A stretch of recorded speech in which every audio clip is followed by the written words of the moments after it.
Bismillahirrahmanirrahim. Assalamualaikum warahmatullahi wabarakatuh. Kembali lagi di channel VKOS. Ya, video kali ini gue akan bahas tentang storage. Ya, sebelum lebih jauh, gue akan jelaskan beberapa materi nanti ya yang akan ada di storage di Linux ini. Ya, gue udah lama nggak bikin video, mohon maaf karena ada suatu hal. Nah, sekarang gue pengen coba bikin lagi. Nah, di Linux itu sendiri ada beberapa konsep dasar ya. Jadi sebelum kita lanjut lebih jauh, alangkah baiknya kita memahami ini dulu nih, kayak disk partition, terus untuk swap, untuk LVM, untuk RAID, untuk konsep SAN atau NAS, untuk si NFS, Samba, SKSI gitu lah. Deduplication atau dedup atau video kamu menggunakan, kalau di Linux ini ada fitur namanya video, itu untuk deduplication. Nah, bonus nanti untuk di akhir video, nah, gue akan coba ngoprek si FreeNAS atau TrueNAS. Jadi menyangkut ini, fitur-fitur ini sebenarnya fitur umum ya, kayak NFS, Samba ini fitur NAS. Fitur sangat umum, biasanya di storage kayak FreeNAS gitu, itu udah ada. Tapi gue ada banyak sih sebenarnya, nggak cuma FreeNAS, nggak cuma TrueNAS. Intinya banyak banget software untuk tapi gue gunain FreeNAS atau TrueNAS. Nah, ini kenapa gue mau bahas masalah storage. Storage ini di Linux ini sangat penting menurut gua sih.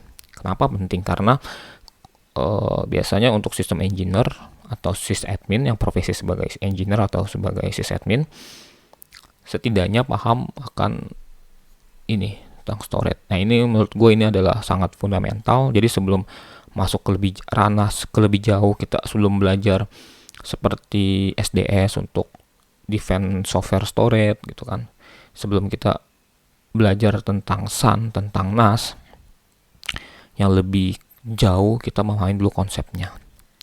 Nah, di video gue ini gue akan ngebahas satu persatu konsep dasar ya, nggak teori lah. Biasa gue nggak begitu suka tentang teori segala macem, tapi gue langsung praktek dan gue jelasin. Jadi supaya yang bisa nonton, teman-teman bisa coba dan bisa langsung exercise, latihan langsung, jadi langsung paham gitu. Dan ini menurut gue penting gue bahas. Jadi sebelum kita melanjut lebih jauh, ini adalah fundamental. Oke, fundamental Linux yang memang untuk Linux Enterprise khususnya. Jadi kalau yang teman-teman atau yang mau nonton video ini yang niat atau punya profesi sebagai sysadmin atau sysengineer dan megangnya di Linux, nah ini menurut gue ini penting. Jadi nggak cuma network yang gue bahas kemarin gitu, network juga penting, tapi ini storage ini bagian terpenting juga gitu. Ini harus paham konsepnya. Jadi banyak kasus juga di pengalaman gue, banyak kasus itu sysadmin gitu kan atau engineer itu masih belum paham tentang gue mau nambah disk gimana dong. Jadi ada penambahan storage gitu, LUN dari storage eksternal, mau nambah disk, mau nambah LUN menggunakan LVM gitu kan. Nah, itu masih banyak yang belum paham konsepnya kayak gitu. Terus ada mungkin kalau untuk NAS atau SAN ya, biasanya SAN ini biasanya bagian khusus untuk si storage engineer. Kalau si admin biasanya nggak terlalu ya nggak harus paham banget lah gitu. Untuk SAN ini biasanya profesinya khusus si storage engineer kayak gitu ya. Tapi setidaknya kita paham konsep topologinya dulu. Jadi secara sysadmin ya minimal paham konsep topologi atau cara kerjanya kayak gitu. Jadi untuk NFS, nah ini sering banget dipakai di Linux NFS. Samba ini, kalau Samba menurut gue jarang dipakai Samba, tapi tetap gue jelaskan. Terus SKSI ini sebenarnya bagian dari NAS ya, tapi NAS konsep SAN lah gitu. Nah, karena di lab gua nggak punya SAN ini mahal ya, jadi harus butuh HBA, harus butuh FC, storage-nya juga mahal gitu. Jadi gue nggak punya, jadi gue nggak bisa jelasin. Jadi yang gue bisa praktekin adalah NAS-nya. NAS-nya sendiri ada software NAS, yaitu FreeNAS atau TrueNAS. Jadi nanti di akhir video gue akan install software storage NAS itu menggunakan FreeNAS, dan di situ kita bisa menggunakan SKSI, Samba, NFS segala macam kayak gitu ya. Ini penting. Jadi yang mau belajar atau mau paham bisa ngikutin video gua. Nah, di sini gua ada beberapa ini dasar ya, ini mah cuma teori doang lah. Jadi di Linux itu sendiri biasanya dipakai itu SDA/dev ya. Biasa kalau kita mengenal drive, kalau di Linux tuh ada drive SDA/dev SDB, itu maksudnya adalah drive kayak gitu. Dan karena di Linux tuh nggak kayak di Windows. Kalau di Windows kan drive C, drive D kayak gitu, drive E, F segala macam dan lain-lain. Nah kalau di Linux nggak ngebaca drive C, drive D nggak. Yang dibaca adalah SDA, SDB. Maksudnya apa? SDA itu adalah disk 1, SDB adalah disk 2, SDC adalah disk 3 kayak gitu. Nah, ini kenapa ada VDA? VDA ini sebenarnya S dengan V tergantung driver gitu. Jadi kalau gua di sini pakai labnya adalah pakai KVM dan KVM gue pakai Virtio. Jadi biasanya kebacanya adalah VDA. Nah, kalau misalkan teman-teman mau nyoba pakai VirtualBox atau VMware, nah biasanya dia nggak ada driver Virtio ya. Dia pakainya biasanya driver tapi kalau VirtualBox tau gue ada di Virtio, tapi gue nggak tahu, gue lupa karena gue nggak pakai si VirtualBox sendiri. Sekarang gue seringnya pakai KVM. Nah, untuk S sendiri itu drivernya bisa pakai SCSI kalau nggak salah atau SATA. Nanti dia depannya S. Itu kalau di Virtio depannya V. Sebenarnya nggak masalah sih, sama aja, cuman beda drivernya doang. Nah, terus ada beberapa ini untuk partisi. Kalau kita ingin bikin partisi, misalkan partisi SDB 1, nah ini adalah partisi 1. SDB 2 adalah partisi 2. Jadi untuk disk SDB ini adalah satu disk. Kalau kita ingin partisi biasanya seperti ini pecahannya. Nanti gua akan jelaskan ya di mana? Di command line setelah gue jelasin sedikit tentang ini. Terus ada block storage.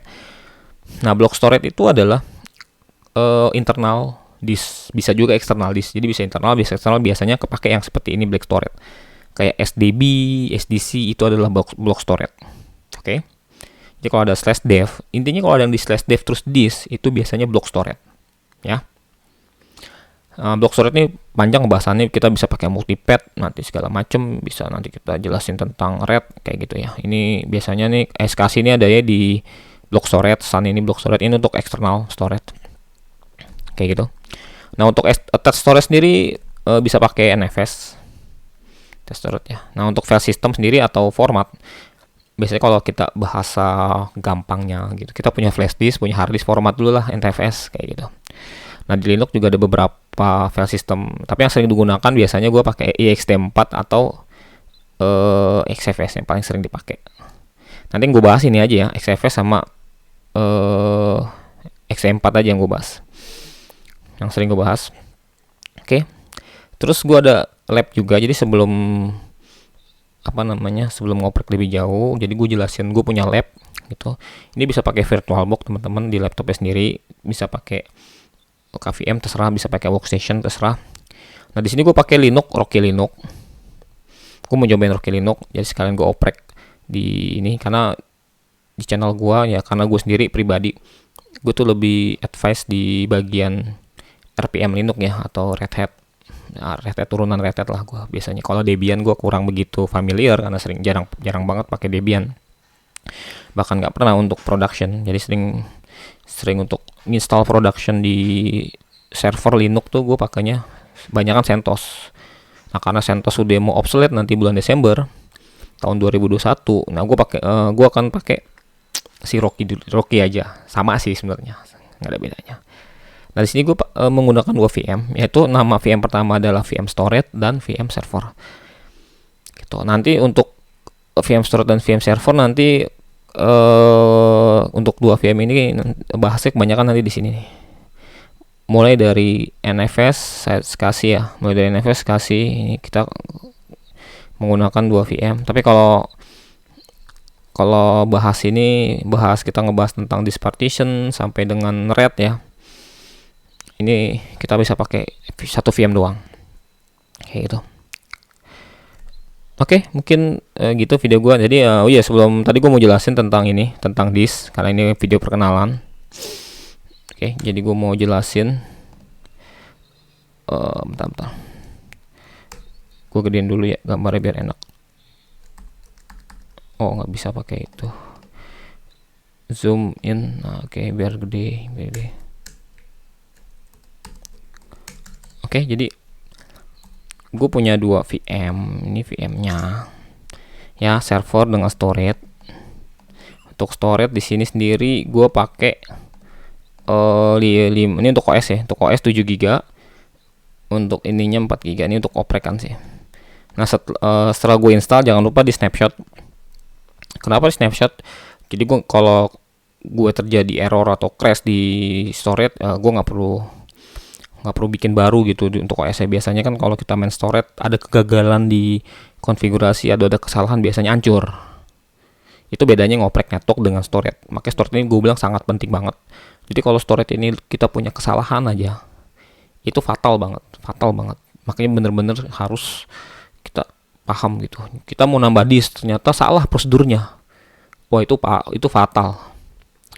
Makanya prosedurnya tuh konsep harus paham. Mungkin kalau how to kita lupa, nggak masalah, kita bisa nyari di Google. Tapi kalau untuk konsep kita harus ada di kepala nih, nggak bisa di Google.